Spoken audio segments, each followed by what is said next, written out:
ನಾನು ಮಾಣಿಕ್ ರೆಡ್ಡಿ ಅಂತೇಳಿ ಯಾದಗಿರಿ ಜಿಲ್ಲಾ ಕಿಸಾನ್ ಕಾಂಗ್ರೆಸ್ ಮಾಜಿ ಅಧ್ಯಕ್ಷರು, ಜಿಲ್ಲಾಧ್ಯಕ್ಷರು ಮತ್ತು ಈ ಸದ್ಯ KPC ಸಂಯೋಜಕರು. ಈಗ ನಮ್ಮ ಸನ್ಮಾನ್ಯ ಮುಖ್ಯಮಂತ್ರಿ ಅವರು, ಸನ್ಮಾನ್ಯ ಉಪಮುಖ್ಯಮಂತ್ರಿ ಅವರು, ಸಂಪುಟ ಎಲ್ಲ ಸಚಿವರಲ್ಲಿ ನಾನು ವಿನಂತಿಯನ್ನು ಏನು ಮಾಡ್ತೀನಿ, ಕಳೆದ ವಿಧಾನಸಭಾ ಚುನಾವಣೆಯಲ್ಲಿ ಕಾಂಗ್ರೆಸ್ ಪಕ್ಷಕ್ಕೆ ಜನ ಅಭೂತಪೂರ್ವ ಬೆಂಬಲ ಕೊಟ್ಟರು.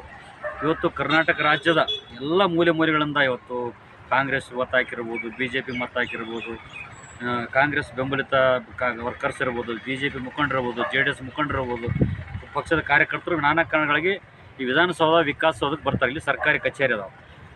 ಇಲ್ಲಿ ವಿಕಾಸಸೌಧದಲ್ಲಿ ವಿವಿಧ ಇಲಾಖೆಯ ಮುಖ್ಯ ಅಧಿಕಾರಿಗಳ ಕಚೇರಿ ಇದೆ. ಇಲ್ಲಿ ಮುಖ್ಯಮಂತ್ರಿಗಳು, ಸಚಿವ ಸಂಪುಟ ಸದಸ್ಯರು ಇವತ್ತು 3:15 ನೀವು ಪಾಸ್ ಕೊಟ್ಟರೆ 3:15 ತೊಗೊಂಡು ಬಂದು ನಾವು 3:30 ಆಗ್ತದೆ, 4 ಗಂಟೆ ಆಗ್ತದೆ ಬಂದು ಇಲ್ಲಿ ಬಂದು ಯಾವ ರೀತಿ ಕೆಲಸ ಮಾಡ್ಕೋಬೇಕು. ಹೈದರಾಬಾದ್, ಕರ್ನಾಟಕ, ಬೀದರ್ಲಿಂದ ಬರಬೇಕು, ಈ ಕಡೆ ಬೆಳಗಾವಿಯಿಂದ ಬರ್ತಾರೆ. ಇವತ್ತು ನಿಮ್ಗೆ ಕಷ್ಟಪಟ್ಟು ಇದನ್ನು ಪ್ರಚಾರ ಮಾಡಿ ಮತ ಹಾಕ್ಸಿ ಇವತ್ತು ವಿಧಾನಸೌಧ ಮುಂದೆ ಗೇಟ್ ಮುಂದೆ ನಾವು D ಗ್ರೂಪ್ ನೌಕರರು ಅಂತ ಕಾಯ್ದು ಲೈನಿಗೆ ನಿಂತ್ಕೊಂಡು ಒಳಗೆ ಬಂದಟ್ಟಿಗೆ ಯಾರೂ ಇಲ್ಲಿ ಒಬ್ಬ ಸಚಿವರು ಸಿಗಂಗಿಲ್ಲ, ಒಬ್ಬ ಅಧಿಕಾರಿಗಳು ಸಿಗಂಗಿಲ್ಲ. ಹಿಂಗಾದ್ರೆ ಈ ಸರ್ಕಾರಕ್ಕೆ ಒಳ್ಳೆಯ ಹೆಸರು ಯಾವ ರೀತಿ ಬರ್ತದೆ? ಅದಕ್ಕೆ ಸನ್ಮಾನ್ಯ ಮುಖ್ಯಮಂತ್ರಿಗಳು, ಇಲ್ಲಾಂದರೆ ನೀವು 3 ದಿನ ಕಂಪ್ಲೀಟಾಗಿ ಬಂದ್ ಮಾಡಿರಿ ವಿಧಾನಸೌಧ, ಸಾರ್ವಜನಿಕ ನಿಷೇಧ ಮಾಡಿರಿ.